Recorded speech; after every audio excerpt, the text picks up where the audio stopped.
We cannot solve our problems with the same thinking we used when we created them.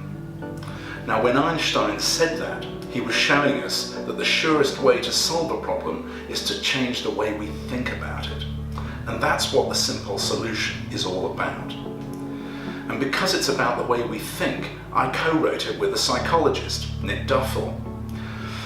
When we think about the challenges like climate change, wealth inequality, or tax evasion, tax avoidance, we tend to think that because they are so serious and urgent, governments will take the necessary action.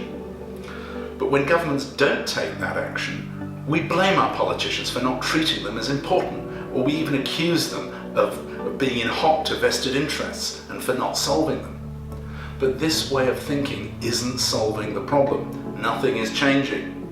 So a different way to think about the problem is to reject the idea of blaming and shaming. Maybe it isn't that governments don't want to solve our problems, but that they can't. Let's take climate change, for example.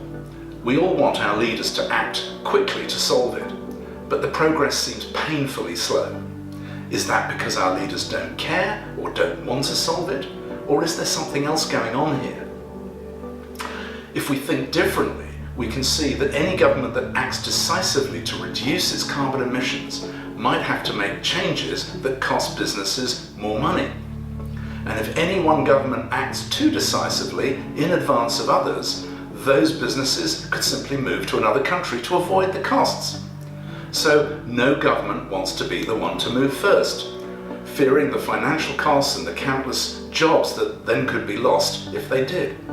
So it's a vicious circle, which is why progress is so glacially slow. It's actually not that difficult to understand when you see the vicious circle that's driving it.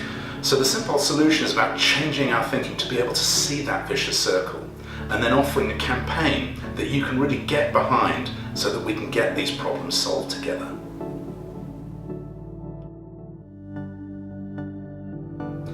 Well, because we've got enormous global problems and they're urgent. It's not just climate change, it's wealth inequality, mass migrations, lots of issues that we're faced with.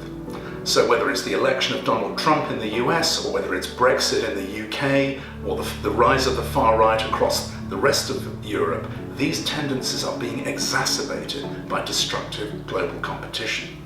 So if we don't address it swiftly at the level it's coming from, which is global, we won't solve these problems at all. So now is the time.